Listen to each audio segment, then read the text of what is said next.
Então, agora está vamos gravando. gravar. Bom, boa tarde a todos e todas.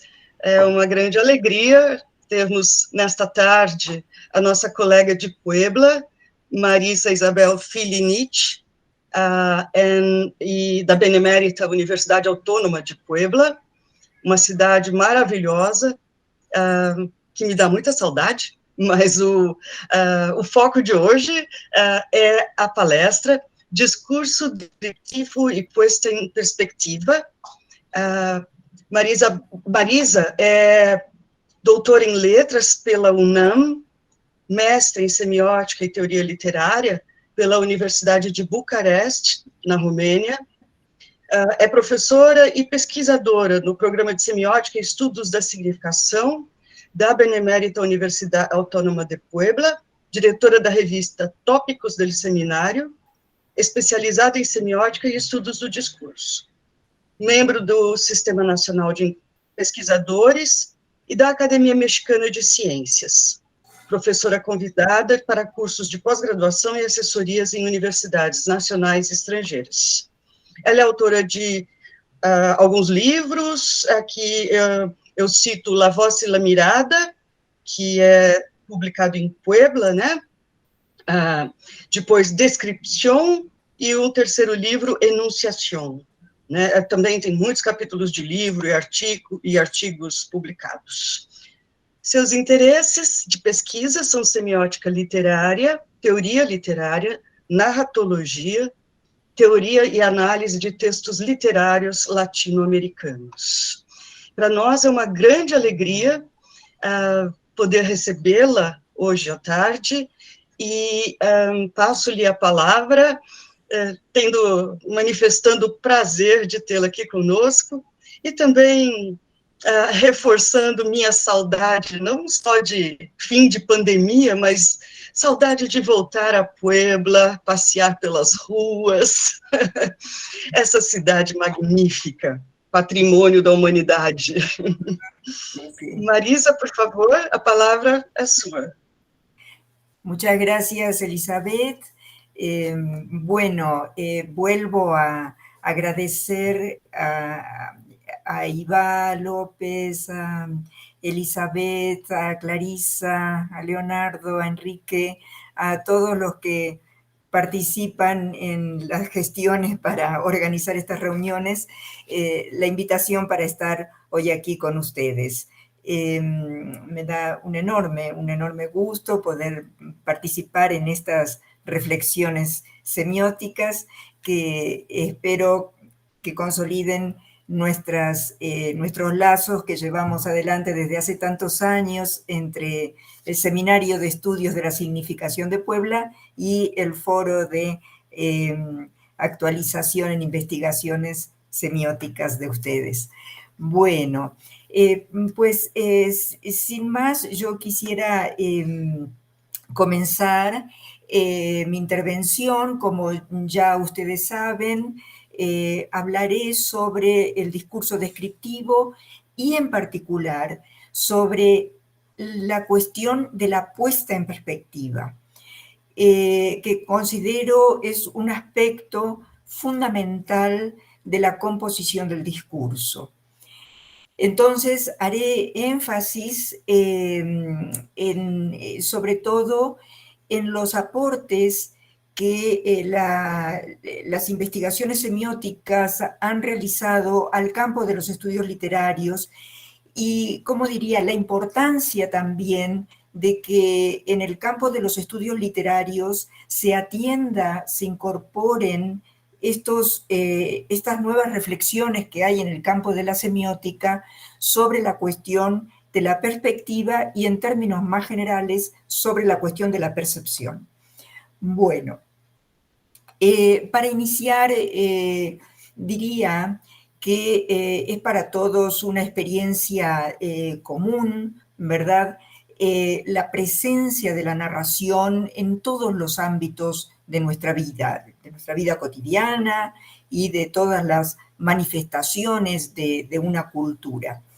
Pero esa presencia rotunda de la narración ha dejado, creo yo, un poco en la sombra otra presencia consustancial a la narración, que es la descripción. Con todo, no me olvido que ya Genet había afirmado de manera rotunda que no hay narración sin descripción. Sin embargo, los estudios literarios, incluso los de inspiración lingüística y semiótica, cuando han abordado el tema, han centrado sus reflexiones sobre los rasgos propios de configuración del enunciado descriptivo.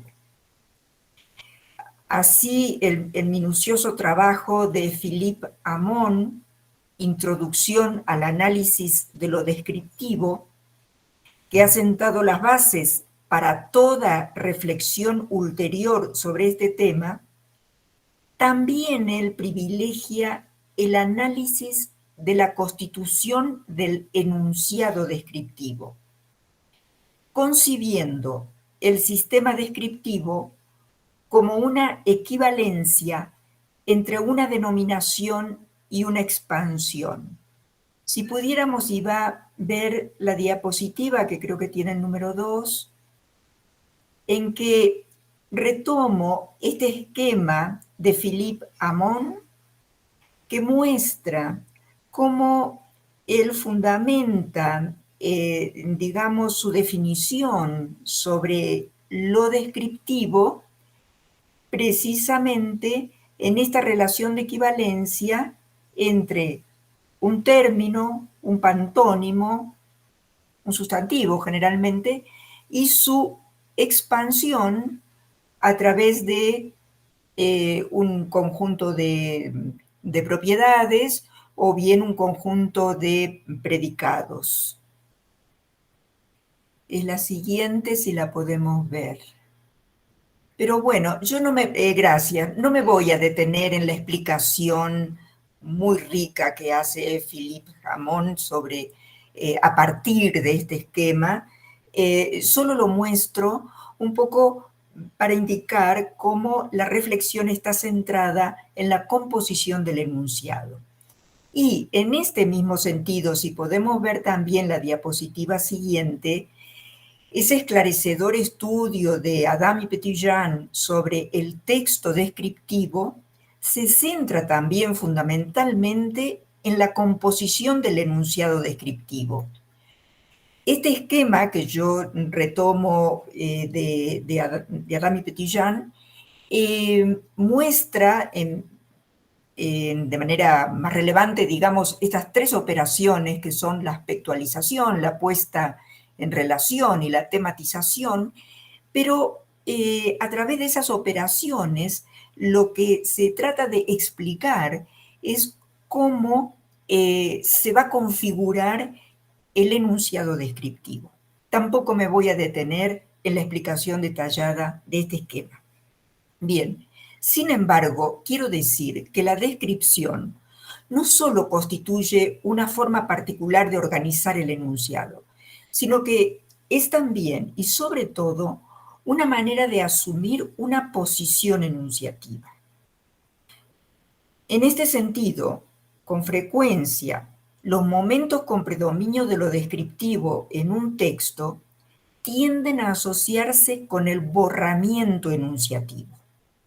Sin embargo, el borramiento enunciativo me refiero a la opacificación, digamos, de la presencia digamos, de las posiciones enunciativas en un texto. Se tiende a asociar lo descriptivo con esa neutralidad del discurso. Sin embargo, creo que un acercamiento más detenido sobre lo descriptivo puede sacar a la luz su vinculación estrecha con la manipulación del saber y de la carga afectiva. El propósito de esta intervención será entonces mostrar que la presencia del discurso descriptivo obedece a un giro enunciativo por obra del cual el enunciador hace entrar en escena a un observador o a un sujeto pasional, de cuyo recorrido perceptivo el propio enunciador da cuenta. De aquí que consideremos que los momentos con dominante descriptiva en un texto ponen en escena de manera privilegiada la actividad perceptiva de un observador y o de un sujeto pasional. Para poder desarrollar esta idea, voy a hacer una breve revisión teórica sobre la perspectiva, la percepción y la descripción. El tratamiento del problema de la perspectiva en la tradición de los estudios literarios se ha caracterizado por una drástica restricción de su dominio, reduciéndolo en la práctica a la capacidad del narrador de acceder a la conciencia del personaje. Como si, por una parte, aquello que pudiera ser puesto en perspectiva solo fuera la conciencia del personaje, y no, por ejemplo, el espacio, el tiempo, el sistema de valores, etc. Y, por otra parte, como si aquel que pudiera llevar adelante tal tarea solo fuera el narrador. Sin pretender realizar una revisión amplia, es posible reconocer estas limitaciones en las tipologías más difundidas del llamado punto de vista.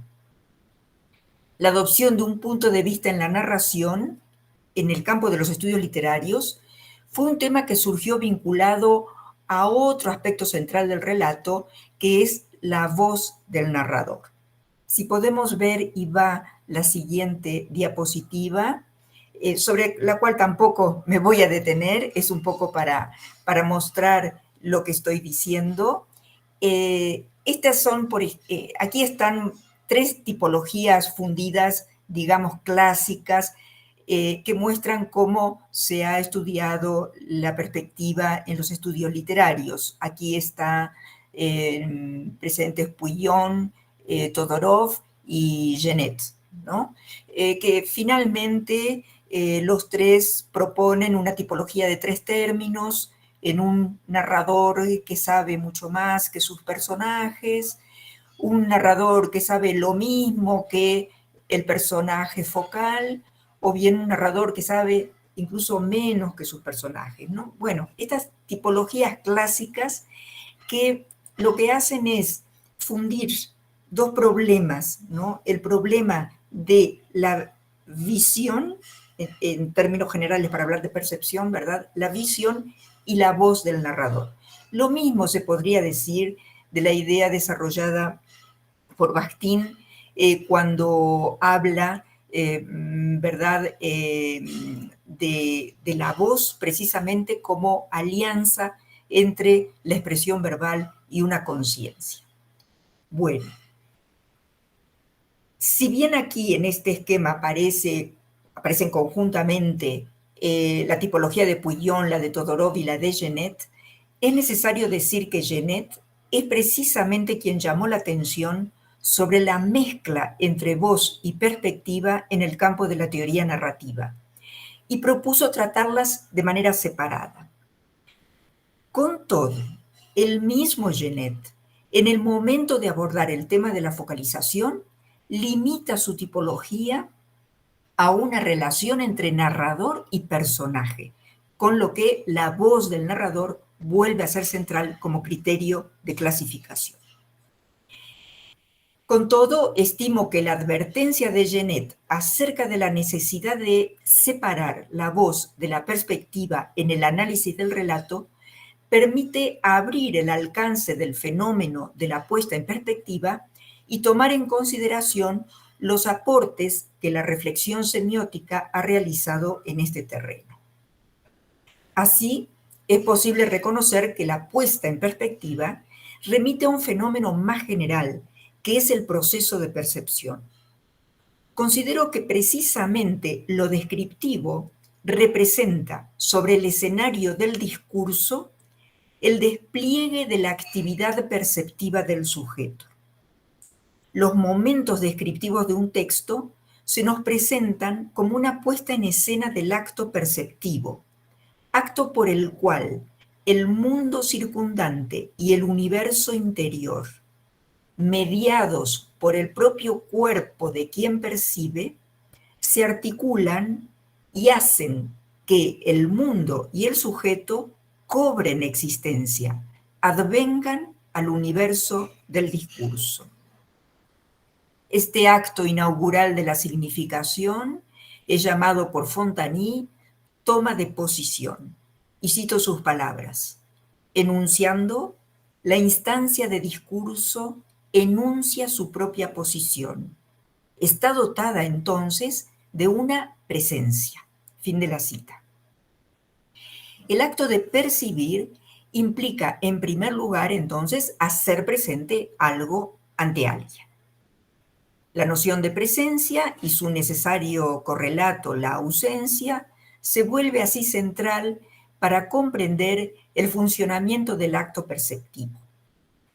La toma de posición es realizada por un cuerpo percibiente que se constituye en centro de referencia sensible, el cual reacciona o es afectado por esa presencia-ausencia. La afectación del cuerpo por parte de una presencia implica que esta escena tiene lugar en un ámbito que puede ser definido como una profundidad. Una profundidad, sea esta espacial, temporal, imaginaria, afectiva. La profundidad es concebida aquí en los términos de Silverberg y Fontany como, y cito sus palabras, el ámbito espacio-temporal en que se ejerce la percepción. Fin de la cita. Y por lo tanto, como la distancia percibida entre el centro y los horizontes, distancia siempre variable. Esta concepción de la percepción, como todos sabemos, está sustentado en la perspectiva fenomenológica desarrollada por Merleau-Ponty. Al afirmar que el proceso enunciativo posee un componente perceptivo de base, queremos decir que la percepción constituye un hacer subyacente al proceso de enunciación. Ahora bien, lo que hace la descripción es traer a la superficie del discurso, poner en el primer plano de la escena discursiva ese componente perceptivo. En este sentido, es posible afirmar que la organización descriptiva de la materia verbal opera un giro enunciativo por medio del cual el sujeto de la enunciación, considerado en su hacer pragmático, en tanto encargado de verbalizar el discurso, en nuestro caso el descriptor, da lugar al despliegue de un tipo de hacer, el cual, en términos generales, podemos designar como perceptivo, y de manera específica, según los casos, podremos atribuir a un sujeto observador que detenta los puntos de vista, organiza y administra los saberes, o bien a un sujeto pasional cuando se trata de manera privilegiada de la orientación y distribución de la carga afectiva. A su vez, el proceso de percepción que la descripción revela es entendido aquí, a la manera de Fontany, como una interacción entre sujeto y objeto. Si el observador es ese centro deíctico que instala y administra los puntos de vista y el sujeto pasional el centro de la orientación afectiva del discurso, sus posiciones están condicionadas tanto por el objeto descrito como por la articulación con lo ya dicho, con otros discursos, otras enunciaciones, sea para reafirmarlas, exhibirlas o cuestionarlas. Mediante esta forma de concebir el discurso descriptivo, queremos hacer hincapié en el hecho de que si bien ciertas marcas superficiales pueden ser un anuncio de la presencia de lo descriptivo en un texto, tales como predominio del verbo ser, de los verbos en pretérito imperfecto, de una adjetivación abundante, del efecto de lista o de esquema, de ciertas figuras como la preterición, la metáfora, la metonimia, etc., aquello que puede caracterizar lo descriptivo es más bien una posición enunciativa asumida frente al objeto de discurso. Tal posición enunciativa implica, como ya lo he dicho, hacer entrar en la escena del discurso a un observador y o a un sujeto pasional, de manera tal que se instala otro centro, o bien otros centros de referencia deíctica alrededor de los cuales se despliega la actividad perceptiva. La fuente de la percepción, como ya ha sido dicho, ha de ser deslindada de la fuente vocal del discurso. Para mantener ese deslinde, el concepto de observador resulta imprescindible. Hablar y observar son funciones diversas, y aunque en el discurso puedan ser llevadas a cabo por una misma figura del relato, solo mediante su separación es posible sacar a la luz toda la potencia de sentido de la puesta en perspectiva. En su estudio sobre el observador, Fontany lo concibe como un sujeto enunciativo cognitivo a quien el enunciador delega la instalación de los puntos de vista. Su manifestación en el discurso puede ir de las formas más implícitas a las más explícitas y puede o no estar anclado en alguna de las figuras del relato. El autor toma como punto de partida una suerte de grado cero de la presencia del observador para dar cuenta de aquellos casos en los cuales esta función es asumida por el enunciador, en nuestro caso el descriptor, y no se advierte otro punto de vista más que aquel atribuible al propio enunciador. Si podemos, iba a ver la siguiente diapositiva, en donde yo he tomado el mismo ejemplo que utiliza Fontany, la anterior, por favor, cuando explica el caso de los tipos de observador. Exacto, esta ahí va. Bueno, él parte, como decía, de una suerte de grado cero, ¿no? Que estaría expresada en este primer ejemplo: la Tierra es redonda. Digamos que aquí el enunciador no solo verbaliza, pone en palabras lo percibido, sino que también detenta el punto de vista desde el cual se presenta lo dicho. No se señala una fuente de la información diversa del saber que muestra poseer quien habla. Este sería el caso entonces de la presencia más implícita del observador, puesto que su función no se manifiesta de manera independiente y queda asumida por la misma instancia que desempeña el papel pragmático de descriptor. En el siguiente ejemplo, la presencia del observador comienza a hacerse más visible, porque aquí advertimos que el enunciador atribuye a otro la fuente de la perspectiva desde la cual se presenta el discurso. Esta posibilidad de manifestación tiene diversos grados de determinación, y el grado tal vez menos evidente es el de aquel que Fontany llama focalizador. El focalizador es una suerte de filtro de lectura instalado en el discurso y que da cuenta de las selecciones, de las ocultaciones, de la relativización del saber, procedimientos que no son atribuidos a ningún actor, ni están claramente especificados espacial o temporalmente dentro del discurso. El focalizador, entonces, será este observador indeterminado que opera como filtro de la información y que se manifiesta, como en este segundo ejemplo, a través de esa fórmula clásica: se piensa que. Se piensa generalmente que la Tierra es redonda, o se dice que. Bueno, ese tipo de fórmulas y serían indicativas de la presencia de un focalizador. Si continuamos avanzando en la escala de los grados de presencia del observador, otra posibilidad se presenta: sumar ciertas determinaciones, sean estas espaciales y o temporales, al foco del discurso. En este caso, el observador será llamado espectador, como en el siguiente ejemplo: vista desde Sirio, la Tierra es redonda, y que corresponde a la instalación de un ángulo de percepción, pero que solo posee marcas espaciales o temporales, pero que no desempeña ninguna otra función en el discurso.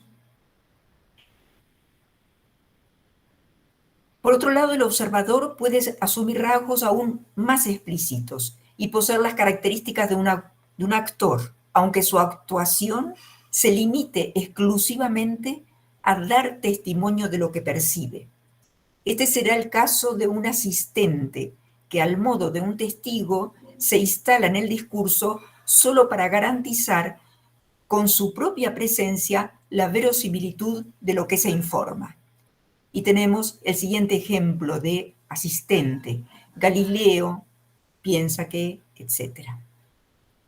Finalmente, la forma más determinada de presencia del observador es aquella en la cual aparece como una figura que realiza todas las acciones propias de un actor, y entre ellas la de detentar la focalización.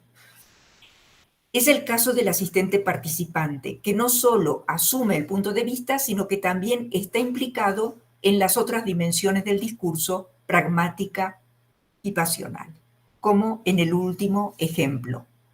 Al pensar que la Tierra es redonda, Galileo se opone al poder de la Inquisición. En este sentido, quisiéramos postular, bueno, termino aquí con la clasificación que realiza Jacques Fontany, y que finaliza él diciendo que esta no es una tipología exhaustiva, que evidentemente el observador, el reconocimiento del observador dentro del discurso puede tener posiciones intermedias entre las que señalan esta tipología, y que su posición va de lo implícito a lo explícito en una zona gradual de manifestación. Y por lo tanto también pudieran preverse, dice el mismo Fontany, otras posiciones. Atendiendo un poco a esta observación de Fontany, quisiera postular otra forma de manifestación que considero relevante en la composición del discurso. Así como en ciertas circunstancias el observador puede coincidir con el enunciador o con el actor del relato, también se da el caso en que coincide con el propio enunciatario. Esta posición perceptiva da cuenta de aquellas narraciones que avanzan tomando como centro de referencia el grado de saber limitado del narratario, en desmedro del saber más amplio del narrador. Podría hablarse quizá en este caso de un focalizador enunciatario. Retomando ahora la concepción que suscribimos sobre la percepción como interacción entre sujeto y objeto, quisiera hacer una referencia muy rápida al dominio sobre el que se ejerce la percepción, esto es, el objeto de la actividad perceptiva, el cual no tiene más restricción que el hecho de constituirse en el blanco de observación del sujeto, que al orientarse hacia él lo delimita. No hay nada en el discurso que no pase por el tamiz de la puesta en perspectiva.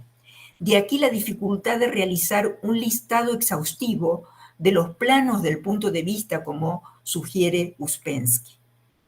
Es necesario tener en cuenta que el tiempo, el espacio, las acciones, la afectividad, el propio discurso, los sistemas de valores, la conciencia de los personajes, absolutamente todo es mediatizado por la percepción. Y por otra parte, es importante atender al hecho de que el modo como es captado el objeto, o en otros términos, el modo de darse del referente, es decir, la aspectualización de lo focalizado, constituirá no solo el otro polo de la interacción en la actividad perceptiva, sino también el punto de partida del análisis. En efecto, el análisis de la perspectiva generalmente parte de lo percibido, no de quién percibe, pues es el modo como aparece o como se oculta el objeto lo que conduce tanto al reconocimiento de la competencia del sujeto que percibe como al propio proceso de interacción que modaliza al sujeto y aspectualiza al objeto. Bueno, dicho esto, quisiera yo pasar a un breve ejercicio de análisis. Si tenemos tiempo, los 4 fragmentos que he presentado, pero Iva, ya me irás diciendo cómo vamos con el tiempo y podemos reducir un tanto la parte del análisis. Bueno, si podemos ver ahora sí la primera diapositiva y me gustaría que alguien la pudiera leer en portugués. Veo que he visto que la traducción ha respetado mucho la literalidad del texto, lo cual es muy favorable para el análisis. ¿Quién podría leer en portugués? Eu poderia ler. Gracias. Então, em uma noite tempestuosa de junho, um homem caminhava com passo furtivo por uma trilha nas profundezas das florestas de Mato Grosso. A noite estava profundamente escura. Os trovões rolavam um após o outro e à intensa agitação do céu, a floresta respondia com um profundo rumor das suas árvores sacudidas pelo vendaval. De vez em vez, a lívida luz de um relâmpago atravessava o céu. O bosque surgia então negro, espectral, para se ocultar logo nas impenetráveis trevas. Gracias. Bueno, como ya han visto ahí, es el comienzo de una novela de Horacio Quiroga, Las fieras cómplices, una novelita, digamos, una pequeña novela publicada por Entregas en unos folletines de caras y caretas existente por los comienzos del siglo XX allá en Argentina. Bueno, dos figuras se ponen aquí en la escena del discurso, en este pequeño fragmento, que es, como les digo, bueno, los 4 fragmentos son el inicio de la novela. Aquí aparecen 2 figuras, el hombre y la selva de Mato Grosso. Con respecto a la figura humana, son solo 2 los rasgos que la constituyen: su apariencia externa, su silueta y su andar sigiloso. La referencia al personaje mediante una denominación genérica, un hombre, señala, antes que la supuesta limitación de saber de quien observa, la oposición humano versus naturaleza salvaje, que podría hacer de esta última un entorno peligroso para el hombre. La aspectualización de la figura humana por vía de un procedimiento semejante al de la sinécdoque generalizante se orienta a reforzar lo inusitado de la aparición de un hombre en medio de la selva, dejando en un segundo plano el grado de saber restringido a que puede remitir, en otros contextos, la generalización discursiva. Diríamos que aquí, la perspectiva asombrada del acontecimiento que se narra, un hombre caminaba por una senda de las selvas, esa perspectiva asombrada es atribuible al propio enunciador, pues no hay señales de delegación de la perspectiva con respecto a la figura humana. Por su parte, la selva adviene al discurso de un modo un tanto diverso. Se trata de un lugar determinado, el Mato Grosso, en un tiempo también delimitado.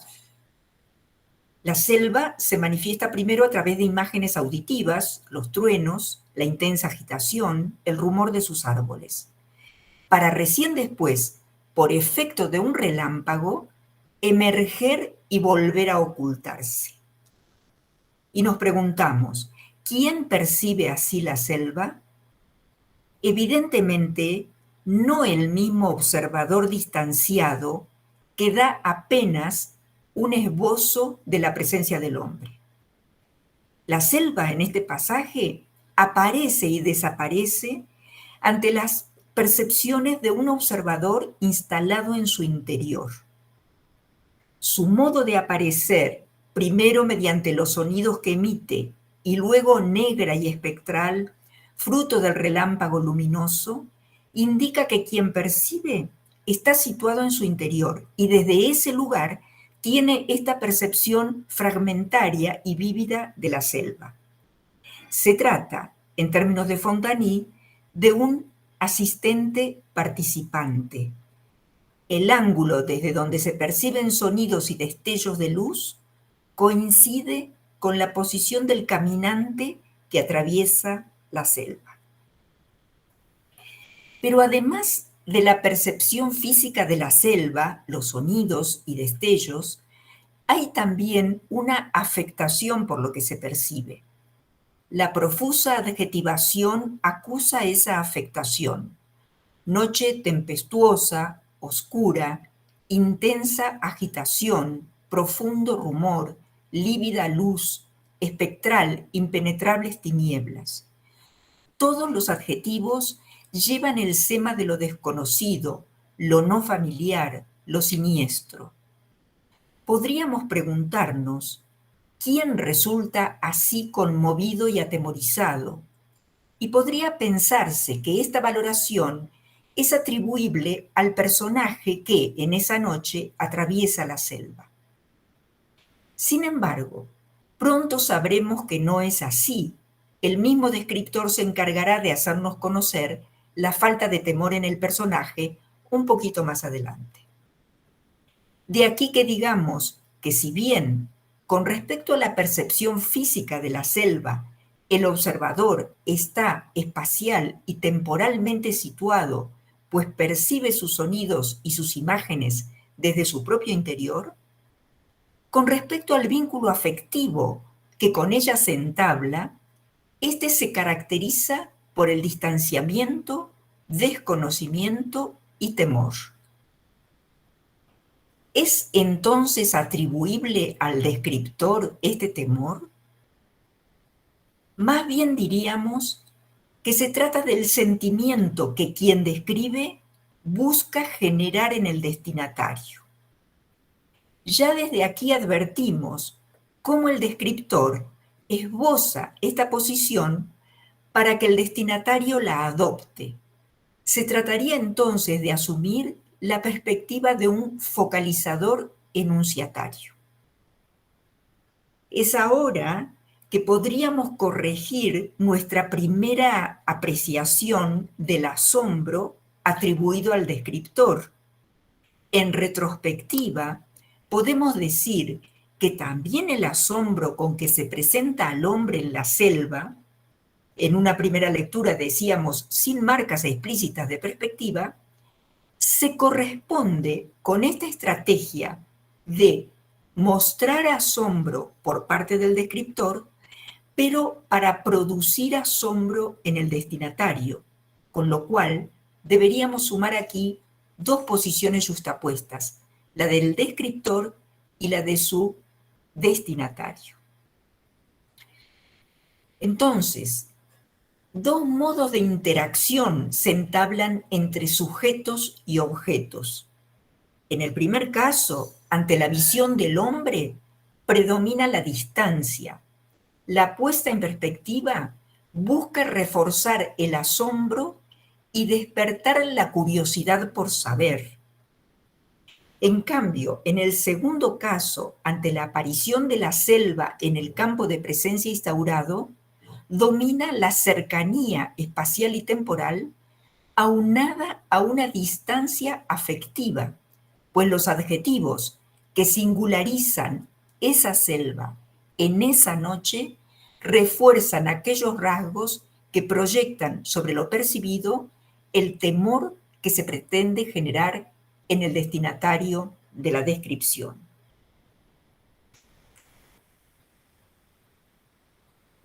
Podría, si se me permite, trabajar sobre un párrafo más. Iva, tú me dirás.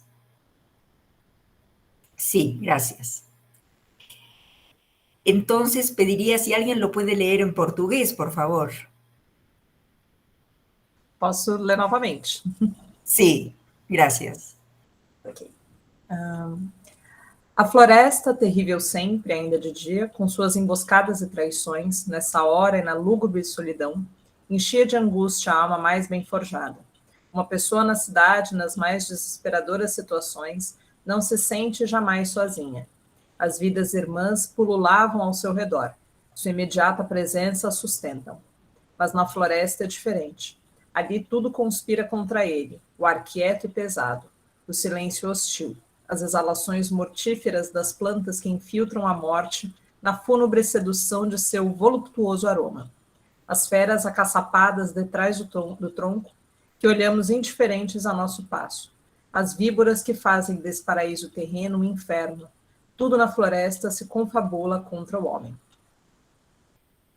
Gracias. Sin embargo, fíjense, podría decirse que esta selva ya no es aquella, ya no es la del Mato Grosso en esa noche tormentosa. Hemos pasado aquí de una selva en particular, en un tiempo específico, a la selva en general. El tránsito del pretérito imperfecto al presente lo confirma. La selva es percibida ahora como lo opuesto a la ciudad, así como se oponen un espacio hostil a otro acogedor. Y nos preguntamos, ¿desde qué perspectiva la ciudad y la selva se asocian con estos valores que aquí circulan de seguridad versus peligro? Evidentemente, no desde el ángulo del caminante, del que pronto se nos dirá que era un hijo del bosque. Esta valoración de los espacios, que sitúa allí a la selva y por consecuencia aquí a la ciudad, trae al discurso la perspectiva del hombre de ciudad, observador distante, en calidad de espectador, pero situado ahora fuera de la selva, a distancia de ella, en el aquí protector de la ciudad, para reforzar el clima de riesgo, de amenaza con que se busca rodear los primeros acontecimientos de la novela. Además, debemos decir que no menos manifiesta es la presencia de una imagen de la selva donde se mezcla la voluptuosidad del entorno con la inminencia del peligro mortal, lo cual revela la voluntad de convocar de manera marcadamente irónica un estereotipo discursivo construido por el género del folletín, lectura predilecta del hombre de ciudad.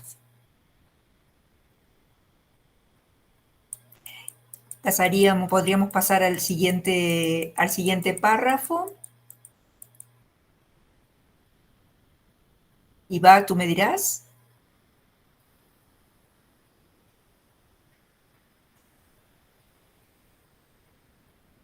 Exactamente.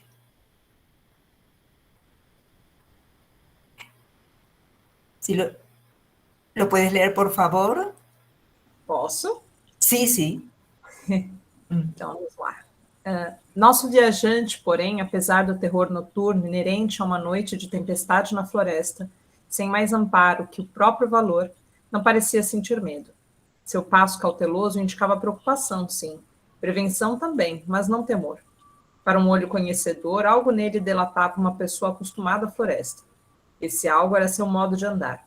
Levantava as pernas muito mais do que o aparentemente era necessário, como quando se marcha com pernas de pau, e isto com uma elasticidade natural que denunciava de longe ao filho natural e adotivo da floresta.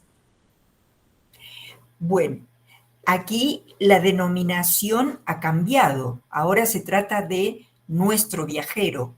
Y nos preguntamos, ¿desde qué mirada, desde cuál saber se podría nombrar así al personaje? Vuelve a aparecer aquí el observador distante y ahora sí de saber marcadamente limitado con respecto al personaje del comienzo. El único a quien es atribuible ese saber limitado es el destinatario del relato. Él solo sabe, con respecto al personaje, hasta ahora, que se trata de alguien que atraviesa la selva, nada más. Nuestro viajero, entonces, es este del cual te acabo de hablar, es nuestro conocido.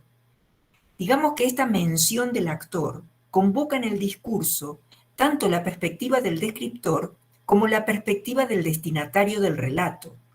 Ambos entran en sincretismo con un observador que funde en su ángulo de visión el saber simuladamente restringido del enunciador y el saber realmente limitado del enunciatario. Pero claro está que el descriptor no puede avanzar con la descripción si se mantiene en el mismo nivel de saber que el destinatario, para quien toda la historia está aún por conocerse. Es así que vemos aparecer en este fragmento la figura esta del ojo conocedor, una suerte de observador experto. En términos de Fontany hablaríamos de un asistente que sabe ver y que será su estrategia persuasiva del enunciador, ¿verdad?, para separarse, en tanto descriptor, de esa posición jerárquicamente superior al saber del destinatario y delegarla en otro que sabe más. Y de este modo poder mantenerse, o más bien simular mantenerse, en el mismo nivel del destinatario. De esta manera el descriptor se vuelve didáctico, enseña sobre la selva, pero sin asumir una posición de superioridad que le restaría eficacia a su enseñanza.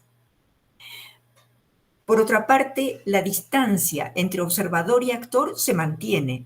El saber que se adquiere proviene de la interpretación de los gestos efectuados por el personaje, que ese ojo conocedor ayuda a descifrar, y que son acciones que son accesibles por la mirada.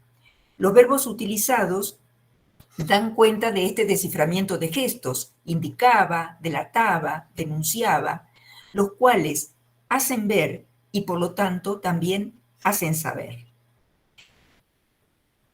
Asimismo, la distancia continúa y la expresión de sentimientos, valor, miedo, preocupación, prevención, está o bien modalizada, no parecía sentir miedo, o bien inferida de la observación de los gestos.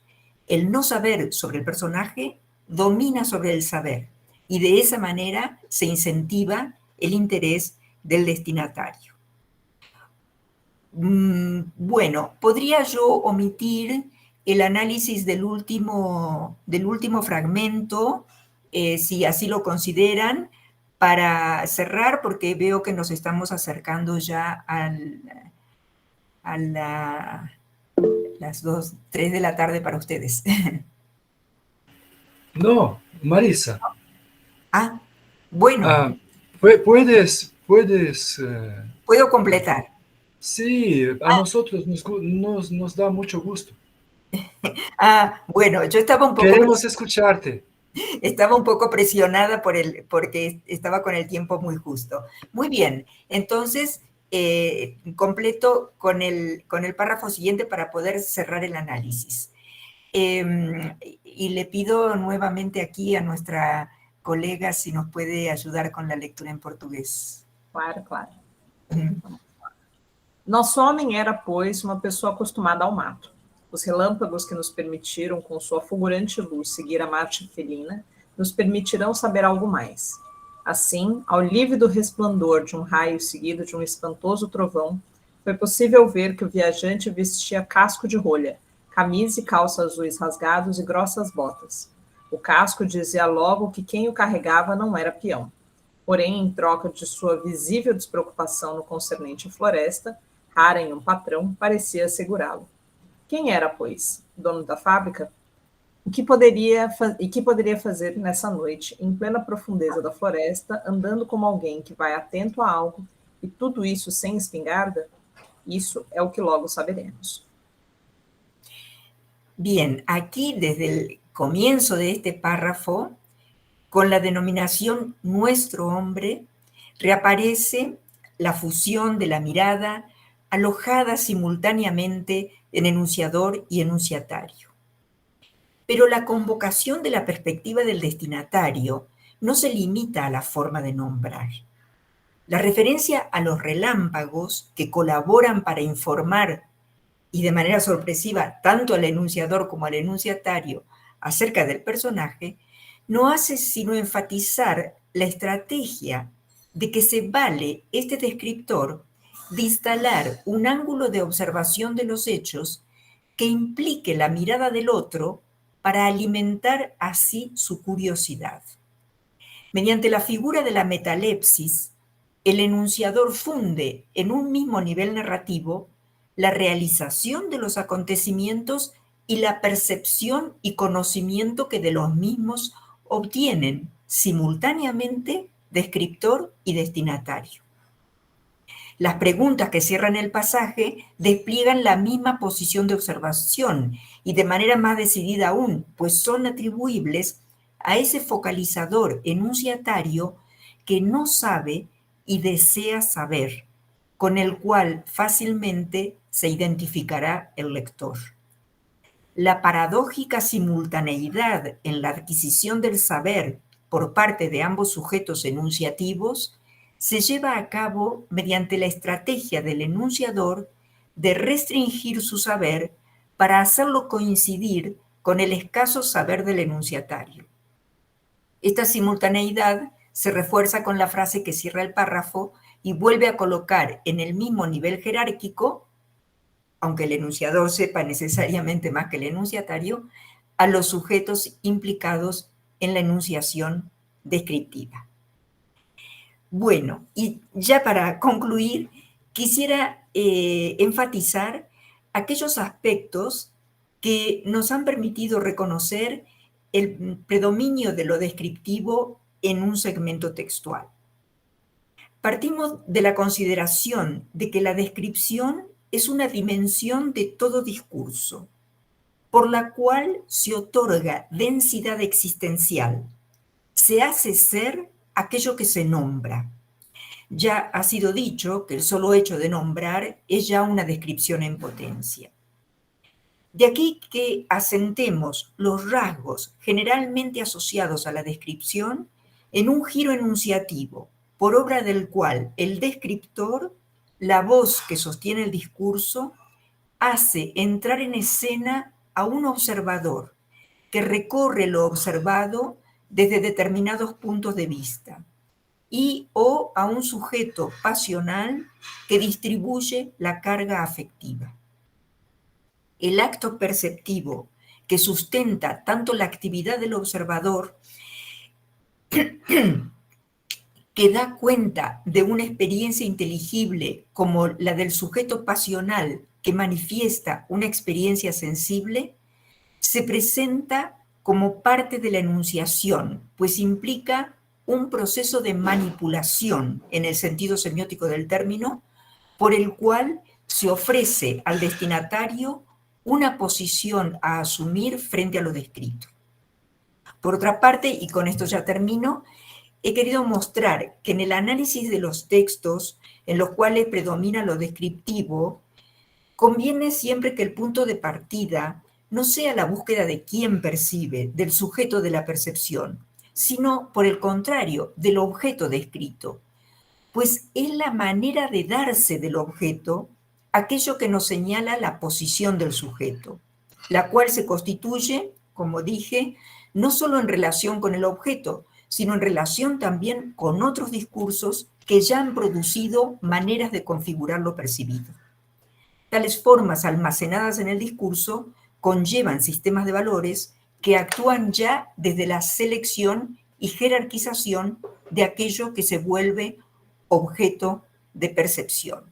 De aquí mi insistencia en que lo descriptivo, los enunciados con predominio de lo descriptivo, lejos de estar relacionados con un borramiento enunciativo, están relacionados más bien con el proceso de manipulación de la enunciación. Es todo. Muchas gracias.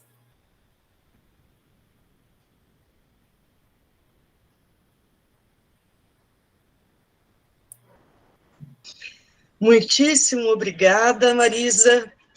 Muito instigante a apresentação. Ivan, você pode, por favor, isso, para podermos nos ver. Isso. Eu abro para perguntas dos participantes, por favor. Seria mais simples usar a mãozinha, tá? Quem quiser fazer perguntas.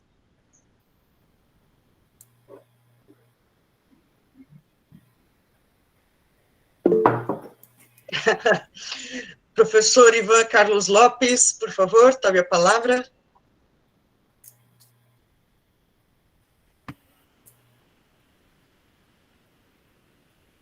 Alô, vocês me ouvem? Sim.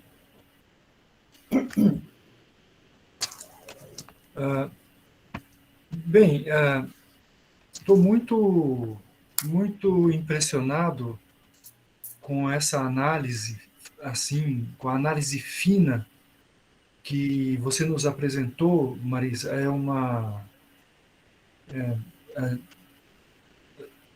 Havia lido esse trecho inicial do romance de Queiroga, mas vou ser obrigado a ler novamente,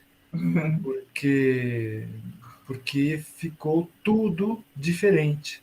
Agora, tudo diferente, e eu me dei conta de que não tinha entendido praticamente nada.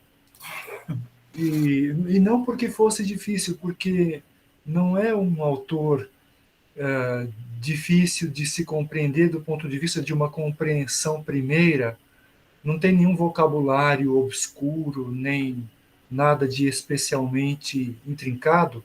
No entanto, desde a primeira leitura, me pareceu uma descrição muito bonita,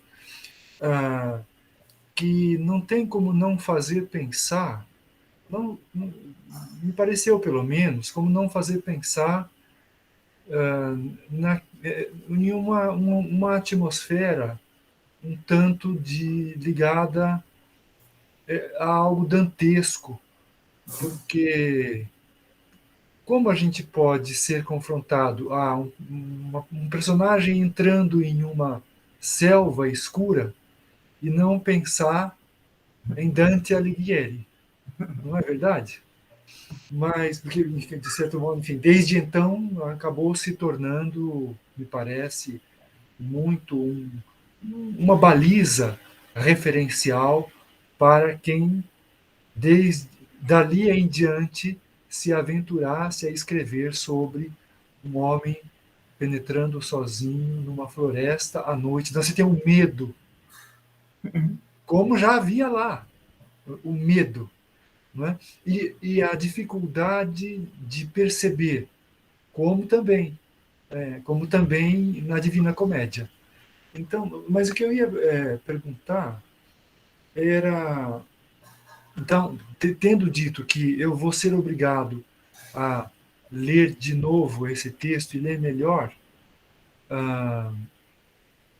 mas o que eu queria perguntar é sobre o modo como a semiótica, como você veria, Marisa, a maneira como a contribuição da semiótica traz novas configurações, traz novas ferramentas para a compreensão eu não estou pensando especificamente no descritivo, porque foi o objeto da sua fala, pensando não especificamente no descritivo, na vasta problemática de instauração de pontos de vista, pensando no discurso, amplamente. Instauração de ponto de vista. Estou planteando esse ponto, pensando um pouco nas coisas que vêm acontecendo, não unicamente no plano artístico e literário, mas nas coisas que vêm acontecendo, vamos dizer, na nossa contemporaneidade, na circulação dos discursos. Tenho a sensação de que as questões que você abordou ao analisar o texto, o incipit do texto de Queiroga, estão relacionadas com o modo como um enunciador traz para a apreciação dos seus enunciatários determinado estado de coisas que ele pinta, que ele descreve.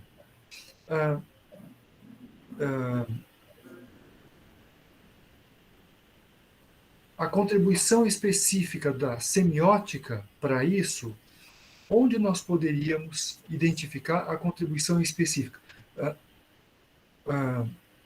Tenho a sensação, Marisa, você me corrija se eu não estiver correto, mas eu tenho a impressão de que a tipologia de observadores proposta pelo Jacques Fontany naquele livro, você estava se referindo ao livro do observador, né? Sim, os espaços subjetivos. Os espaços subjetivos, é um caminho de entrada para a contribuição semiótica nesse ponto.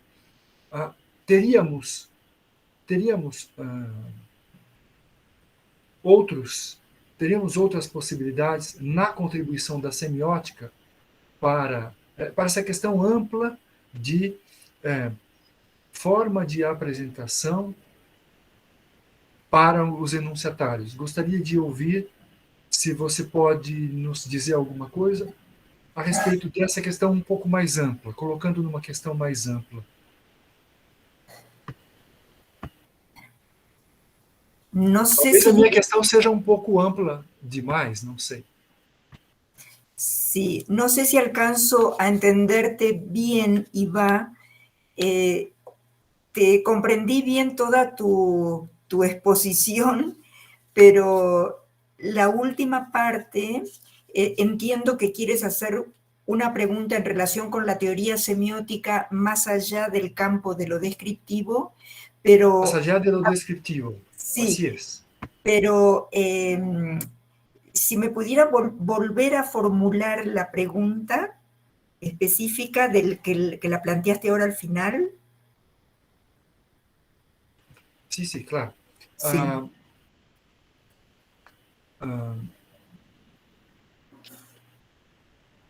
Com os instrumentos que a semiótica nos dá para a análise do descritivo, podemos considerar que essas ferramentas conceituais são também esclarecedoras para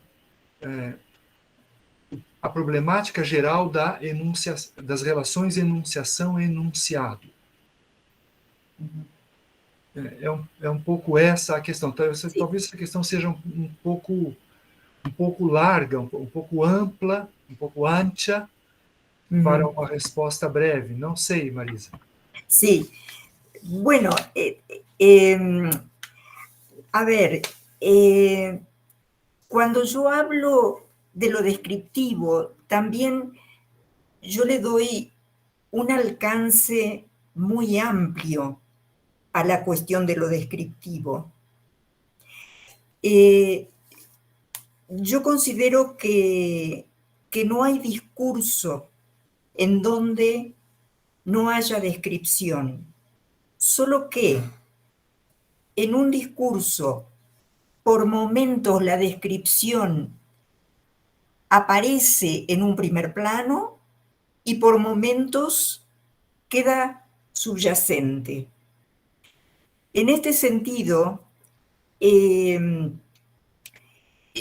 yo asocio la cuestión de la manipulación del saber y la organización de los puntos de vista, de la perspectiva en el seno del discurso con lo descriptivo. Yo dije en algún momento que, bueno, generalmente quienes han abordado la cuestión de la descripción han trabajado sobre la composición del enunciado y se han centrado mucho en estas formas que encontramos, ¿no?, en un enunciado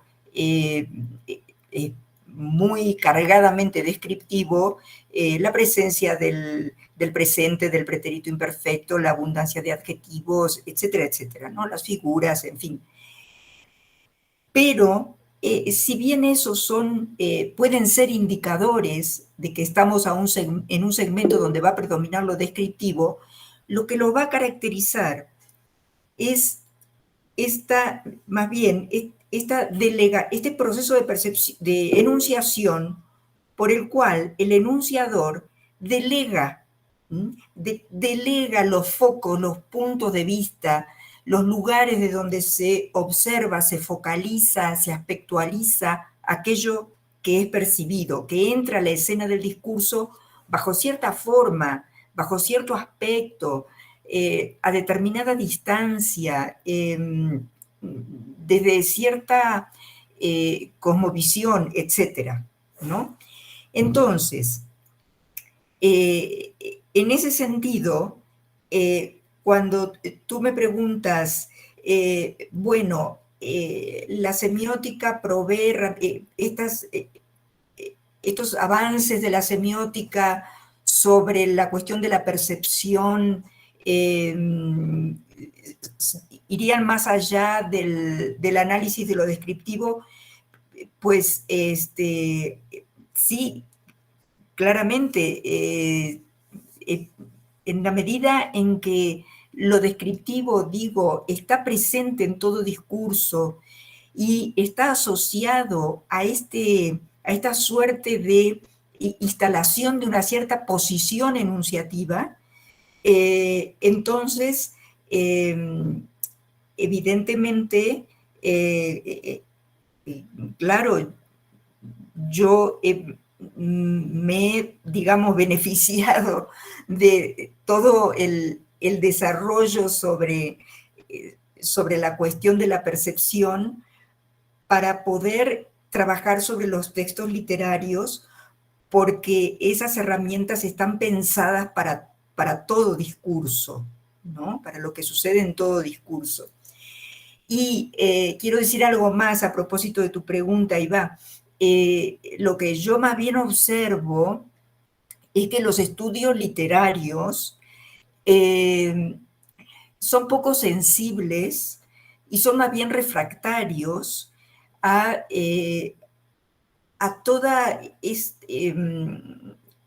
todo este conjunto de reflexiones sobre la actividad perceptiva dentro del discurso y que podrían hacer que el análisis de los textos literarios se enriqueciera muchísimo. Esto es algo que yo observo. Los estudios literarios han incorporado cuestiones, por ejemplo, de lingüística de la enunciación, cuestiones de teoría lingüística también, a veces de lingüística cognitiva, pero, y también un poco de análisis del discurso, también eso se ve en los estudios literarios contemporáneos, pero mucho menos el análisis semiótico. Y eso me parece que es claro, es digamos, ese camino por el que yo siempre he querido ir, ¿no? Como abrir los estudios literarios hacia la reflexión semiótica, hacia una reflexión más general sobre el discurso. Y claro está, lo descriptivo, digamos, bueno, yo lo trabajé ahora sobre un texto literario porque yo trabajo generalmente sobre textos literarios y estoy familiarizada con ellos, pero claro está que, no sé, en el discurso político, en el discurso científico, en el discurso periodístico, esto me parece que esto tiene una presencia y por parte de las herramientas semióticas. La semiótica ofrece unas posibilidades de análisis muy, muy enriquecedoras.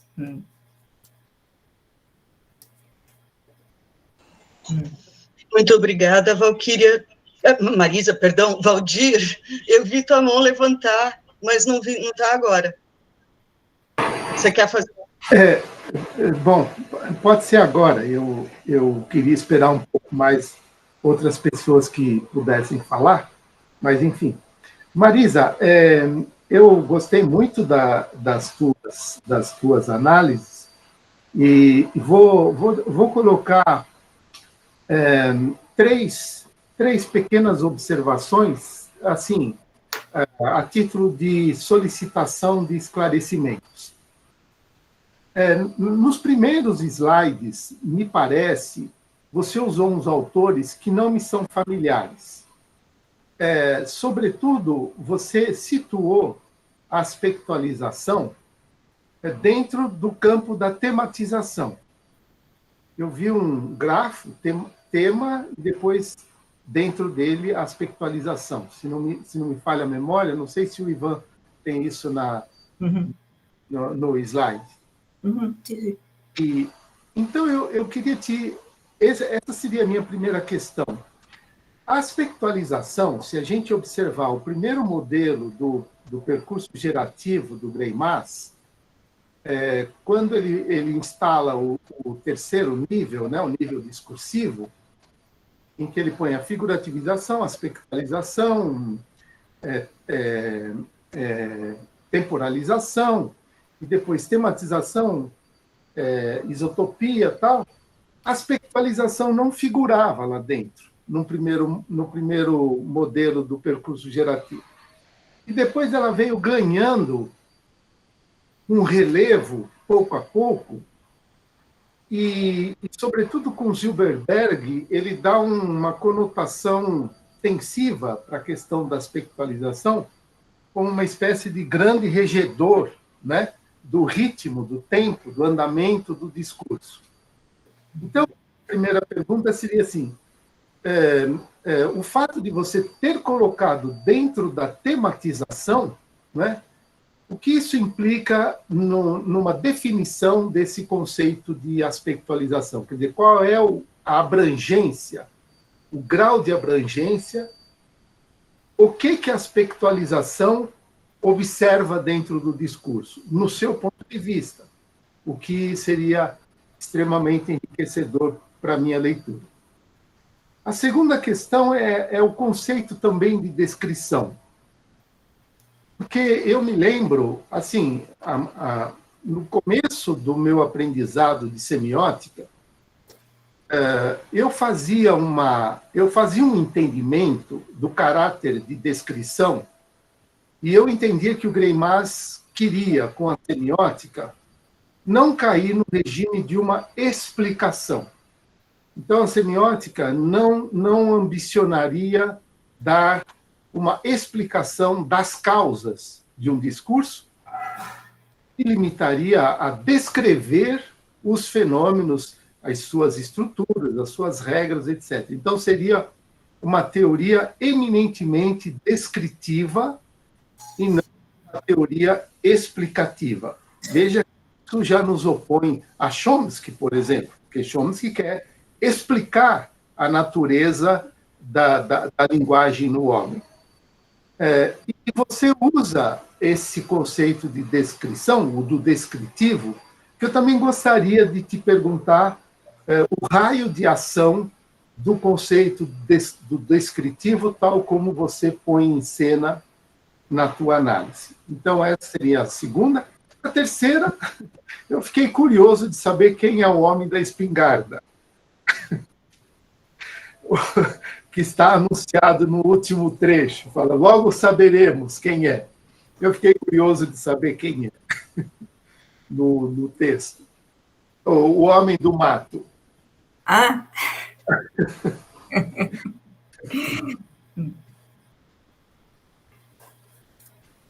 bueno, sí. Con respecto al esquema que yo presenté y que, claro está, no expliqué, este es el esquema que presentan Adam y Petitjean en este libro titulado El texto descriptivo, y que es un texto que se inscribe, digamos, dentro de una perspectiva, de una lingüística, una lingüística del discurso, ¿sí?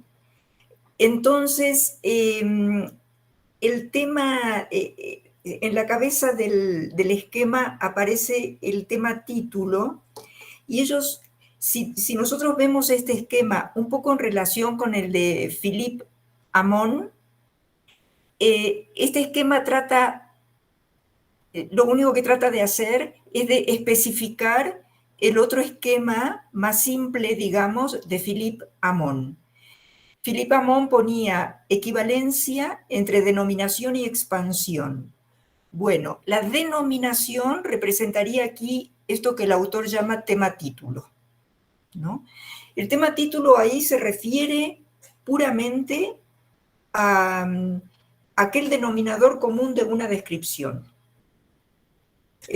Claro, hay que situarse en la perspectiva teórica, digamos, de los autores, ¿no? Y alejarse, sí, no están tomados aquí los términos en el sentido greimassiano para nada, para nada. Entonces, si nosotros concebimos ese tema título como esa suerte de denominador común de una descripción, el pantónimo del que habla Philippe Amon, cuando nosotros, no sé, en esos primeros fragmentos que leímos del texto de Horacio Quiroga, decimos, bueno, aquí se trata de un hombre caminando en una selva, ¿no? El hombre en la selva podría ser el tema título, digamos, de esa pequeña descripción. Bueno, el tema título se refiere puramente a eso, y entonces aspectualización está tomado en un sentido, pues casi, ¿cómo diré?, gramatical, ¿no? Y aspecto está tomado como ese proceso de descomposición en partes puramente, y decir que un tema título se despliega en el discurso, digamos, partiendo ese todo en sus partes constitutivas.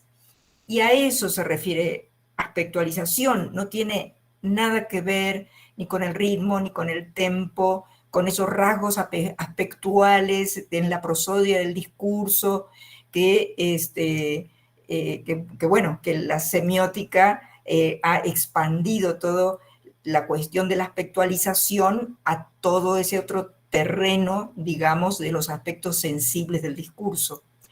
Acá los tenemos que ver en este otro sentido, ¿no? Como pura partición de un todo. Y bueno, y después aparece la tematización también, que no la podemos leer en términos greimassianos. La tematización es que alguna de esas porciones, partes en que se ha dividido el todo, se puede volver un todo, otro tema, que se vuelve a abrir en esos procesos de aspectualización y puesta en relación. Entonces, sí, hay que leer estas operaciones de las que hablan Adam y Petitjean en el sentido específico que ellos les dan, sí, que están muy distantes de lo que tú señalabas, claro, Valdir. Bueno, en cuanto a la segunda pregunta, el sentido también del término descriptivo. Claro,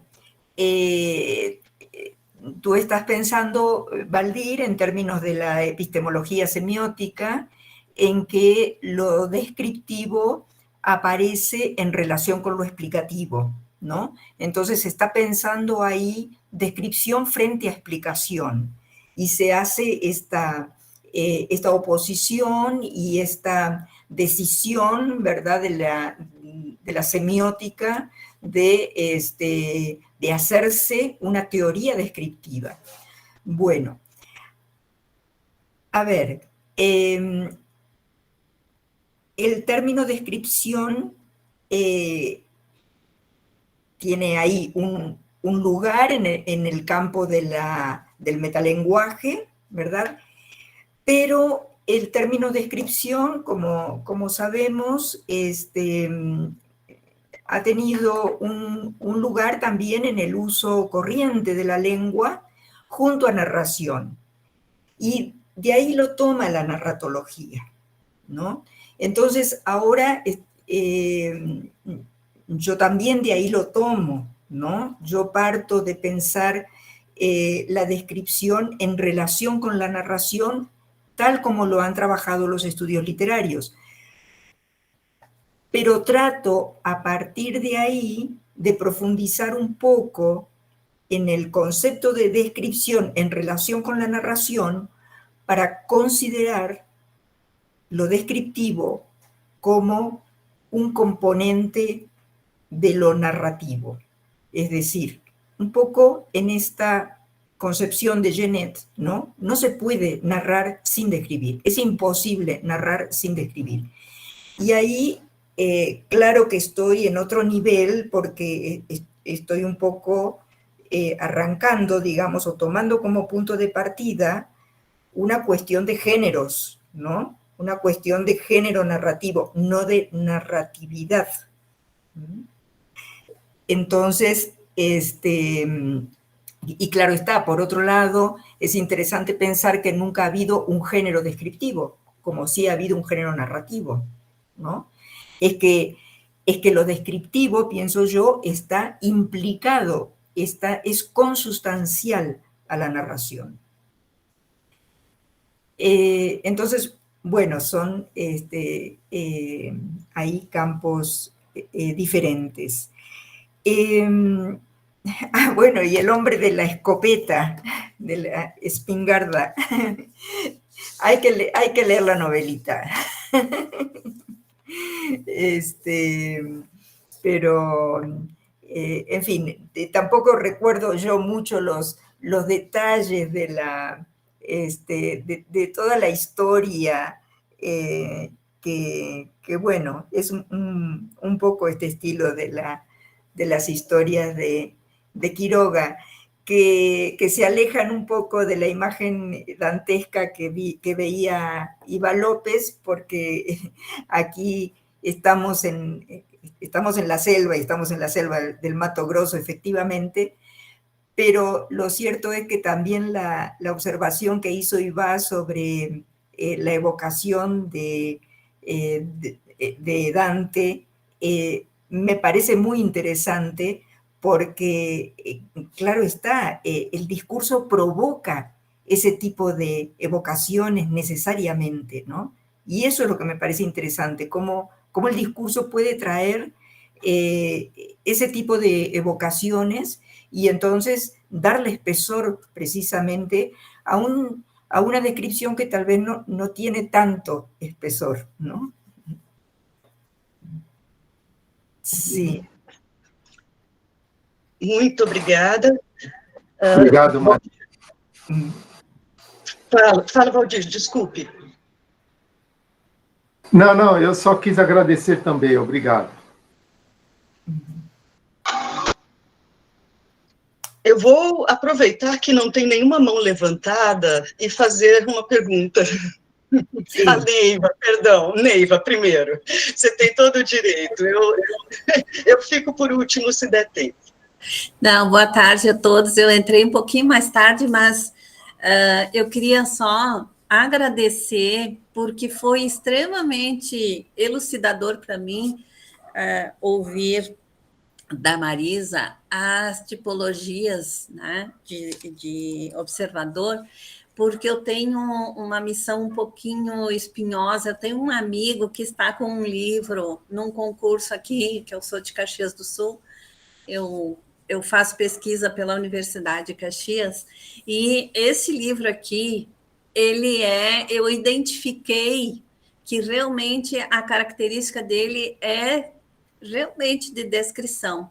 E eu vou fazer eco às palavras do Ivan, quando disse que vai reler. Eu preciso reler até para dar um retorno para o meu amigo que escreveu, porque esses elementos aí estão sendo extremamente úteis para mim. Então, desde aqui do sul do Brasil e bem frio, eu mando meu beijo, agradeço, e foi muito útil estar aqui com vocês. Muito obrigada. Muchas gracias, muchas gracias. ¿Cómo es el autor del el libro que mostraste? Porque no lo alcancé a ver. O nome dele é Matusalém Roberto Ferreira. Uhum. Ele escreveu esse livro, Morena, uma história de amor e guerra, através de uma pesquisa que ele fez sobre a história aqui do Rio Grande do Sul, na época, em torno por aí de 1930. E aí ele cria os personagens e ele mistura um pouco com os personagens e alguns dados da família dele também. Então, ele pode ser ele tem uma ideia, um cunho um pouco histórico e romanceado, mas ele é muito interessante. Eu estou aqui torcendo para que ele seja vencedor, mas ele me pediu que eu lesse e desse um retorno. Então, eu vou trabalhar, porque a característica da escrita dele é da descrição. Então, eu vou trazer um pouquinho para ele a questão de como ele foi construindo esse observador no texto dele. Uhum. Obrigada. Muchas gracias, muchas gracias. Obrigada, Neiva. Bom, agora eu vou fazer minha pequena colocação. Marisa, eu gostaria de apresentar para você o que eu entendi da sua colocação, para você me corrigir ou dizer se está acertado. Por discurso descritivo, você fala em descrição, mas principalmente o título é da tua palestra, Discurso Descritivo e Posto em Perspectiva. Eu entendi que discurso perspectivo, na sua colocação, na sua maneira de adotar o termo, é aquilo que coloca em língua, que verbaliza um fazer perceptivo. Sim. Então, há um fazer perceptivo, essa colocação do fazer perceptivo em língua é o que entendi que seria o que está sendo chamado de discurso descritivo versus o narrativo. E aí, eu queria perguntar-lhe se também a gente pode pensar que o discurso descritivo, nesse ponto de vista, colocação em língua, verbalização do fazer perceptivo, ele é instaurador ou construidor da figurativização. A minha pergunta pode, sei lá, há muitos anos eu persigo a ideia de que os estados patêmicos, claramente, a gente os lê pelas modalizações. Mas há muito tempo eu persigo a ideia de que a figurativização tem um papel muito importante, e até hoje eu não consegui amarrar claramente a questão, só em alguns pontos. Então, minha pergunta tem essa preocupação de fundo, né? E gostaria de saber sua opinião, se sim, como é que você vê, ou se não. Obrigada. Sí, sí, precisamente, Elizabeth, a ver, el proceso de figurativización, yo lo puedo entender como efectuado, digamos, en el nivel de superficie del discurso con procedimientos que, que yo asocio con lo descriptivo, porque lo asocio precisamente con el posicionamiento de un observador con respecto a lo observado. Y para poder formar el objeto, la cuestión, esa es como una actividad típica, digamos, del proceso de percepción, formar, componer el objeto. Ese proceso de formación del objeto, entiendo yo que puede asimilarse con el proceso de figurativización, de lograr finalmente construir en el interior del discurso, darle, digamos, densidad existencial a aquello que podemos después reconocer, ¿verdad?, como una figura, ¿no? Entonces, sí, precisamente en ese sentido me interesa desarrollar esto de la percepción como verbalización del proceso perceptivo. Sí. Muito obrigada. Bom, há mais alguém querendo fazer uma última pergunta, porque já estamos em 1h41 de convivência, né? Eu acho que eu posso, então, antes de me despedir, de agradecer, eu gostaria de fazer uma parte mais, como chamar, não é burocrático, não é isso, mas falar sobre o nosso futuro aqui no grupo, ou seja, daqui a um mês, não, dia 20 de maio, nós teremos aqui no FAPES a Oriana Fulanetti, da Universidade Federal da Paraíba, apresentando a palestra intitulada Polêmica Discursiva na Ditadura e suas reverberações contemporâneas, análise semiótica. Eu suspeito que essa polêmica discursiva vai ter muito contato, mesmo que não explícito, com a posta em perspectiva e discurso descritivo de hoje. E, bom, o Valdir levantou a mão. Se tiver mais algum recado antes, Ivan, tem mais algum recado antes do próximo FAPES?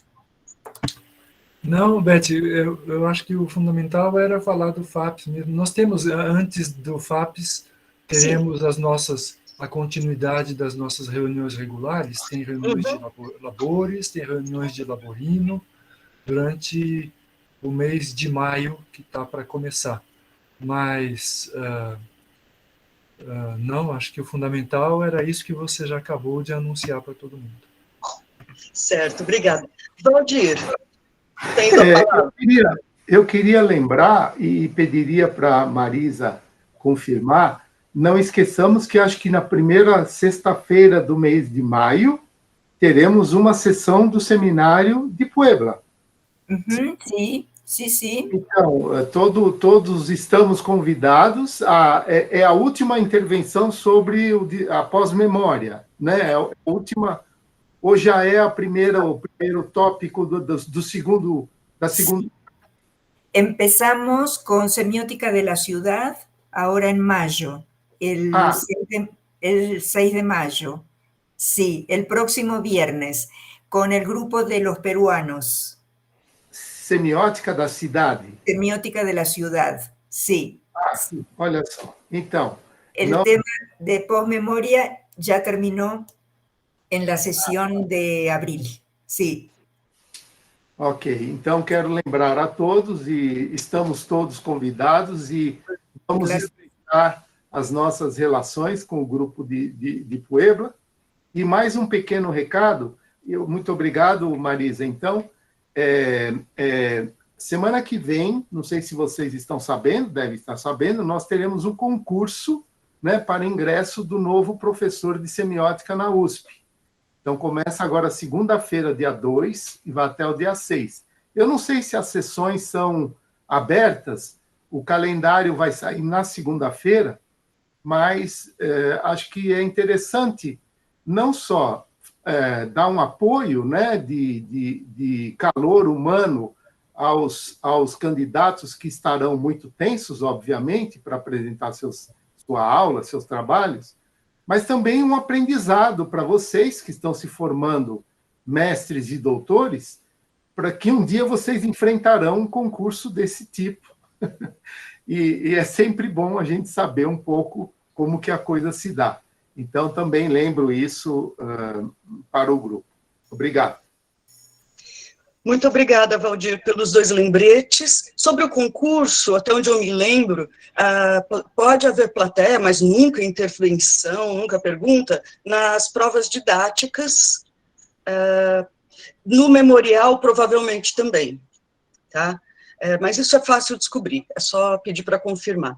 E termino por voltar a agradecer a Marisa pela tarde enriquecedora com suas reflexões e pelo prazer que nos proporcionou a sua presença, sua contribuição e esse movimento que, por um motivo muito duro, a pandemia, a gente tem conseguido manter, né, aprender, que é o dos contatos mais amplos pelo meio virtual, coisa que não ocorria praticamente, ou era muito raro antes da pandemia.